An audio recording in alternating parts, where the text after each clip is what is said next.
Assalamualaikum dan salam Malaysia Madani. Anda bersama saya di Laila Kadir dalam Berita Pagi. 3 maut manakala 2 lagi parah dalam insiden runtuhan bangunan yang masih dalam pembinaan di Batu Maung, Pulau Pinang. Kesemua mangsa dipercayai buruh warga Bangladesh yang bekerja untuk pembinaan bangunan tersebut.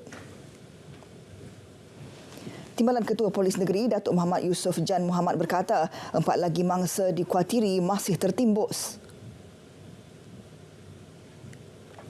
Setakat ini kita telah kenal pasti 3 mangsa yang telah meninggal dunia, 2 di tempat kejadian, 1 mangsa meninggal di hospital.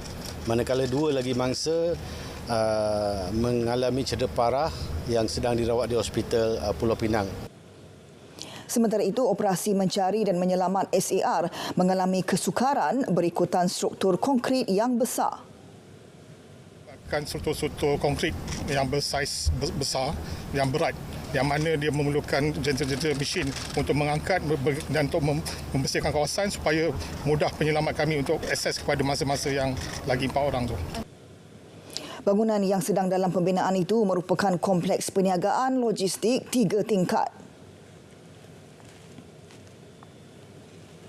4 lagi mangsa masih tertimbus runtuhan bangunan logistik dalam pembinaan di Batu Maung. Usaha mencari dan menyelamat mangsa kini giat dijalankan oleh pasukan penyelamat. Untuk perkembangan terkini, langsung bersama dengan Syamila di lokasi. Silakan.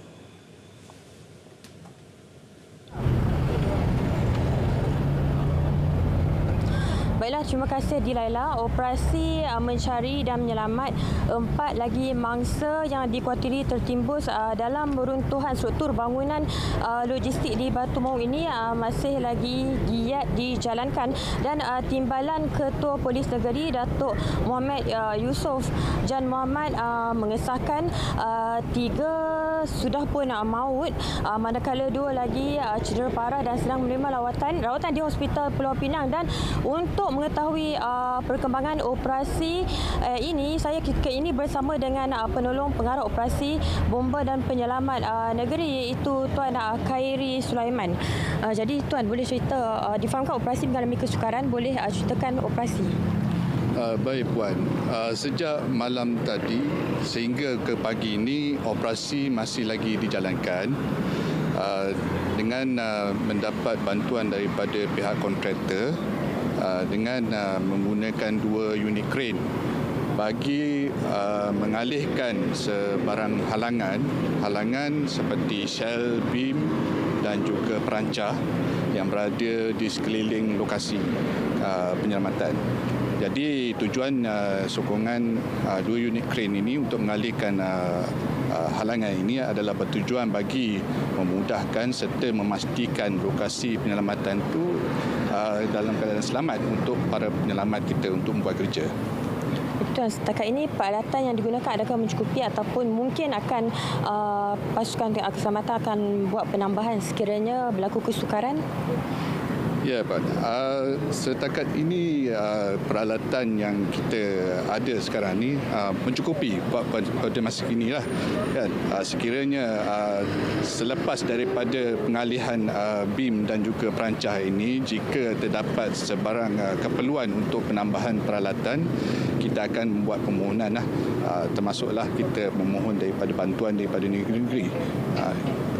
Tuan, sekiranya mangsa-mangsa yang sedang dicari pada ketika ini belum ditemui sehingga waktu petang ataupun malam, bagaimana? Adakah operasi akan diteruskan ataupun diberhentikan seketika malam dan kemungkinan akan disambung esok pagi? Baik, Pak. Operasi tetap akan diteruskan. Kita akan teruskan sehinggalah ke semua mangsa yang tertimbus itu dijumpai. Kita tak akan berhentilah. Dan kemungkinan kalau terjadilah masa-masa tak dijumpai, kita akan teruskanlah sehingga dijumpai.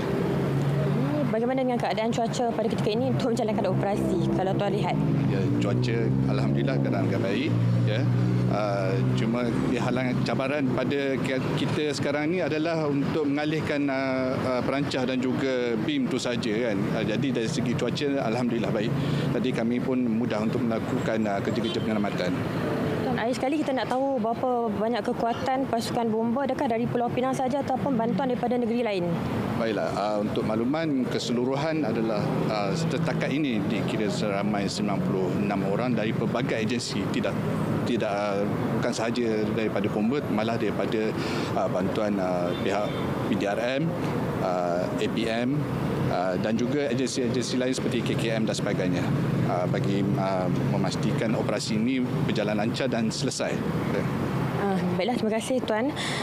Jadi menurut Timbalan Ketua Polis Negeri Datuk Muhammad Yusof Jan Mohamad, kesemua mangsa yang dipercayai terperangkap dalam runtuhan ini merupakan warga Bangladesh yang merupakan pekerja untuk pembinaan bangunan ini. Jadi itu dahulu yang dapat saya kongsikan kepada anda langsung dari Batu Maung, Pulau Pinang. Kembali kepada rakan kita di Laila di studio. Terima kasih. Silakan. Baik, terima kasih Syamila. Perdana Menteri Datuk Seri Anwar Ibrahim mahu negara Islam meningkatkan kerjasama dalam merancangkan ekonomi terutama dalam industri halal. Ini kerana industri halal mempunyai potensi yang luas dan Malaysia sedang menyasarkan nilai ekspor halal sebanyak 63 bilion ringgit menjelang 2025. Berucap pada Majlis Makan Malam Gala Global Muslim Business Forum di Kuching, Perdana Menteri berkata Malaysia mahu menjalin kerjasama dengan negara-negara jiran terutama Indonesia termasuk China, Vietnam dan Thailand. Negara tersebut telah menunjukkan minat untuk menyokong persijilan halal kerana potensi pasarannya yang besar bukan sahaja di Timur Tengah tetapi juga di Eropah, Amerika Syarikat dan di Afrika. We have announced in the 12th Malaysia Plan in the recent midterm review of the 12th Malaysia Plan last month, which I introduced in Parliament.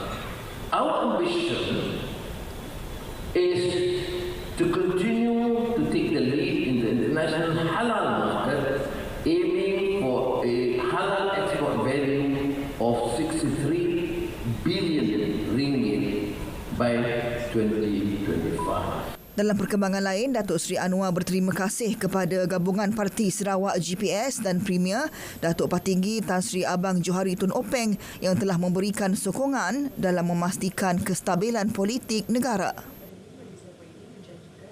Sementara itu, peranan ulama dalam perkembangan perniagaan, aktiviti ekonomi dan kewangan syariah di peringkat global perlu terus diperkuat. Naib Presiden Indonesia Dr. Ma'ruf Amin mewakili Presiden Joko Widodo berkata, ulama perlu lebih terbuka dan menyokong perkembangan syariah berlandaskan prinsip Al-Quran dan hadis. Perkembangan pesat ekonomi dan kewangan syariah memberi impak kepada rakyat melalui komitmen pemimpin negara dan daerah. Di Indonesia, pemerintah meningkatkan peraturan ekonomi dan kewangan syariah antaranya di sektor jaminan produk halal dan perbankan syariah.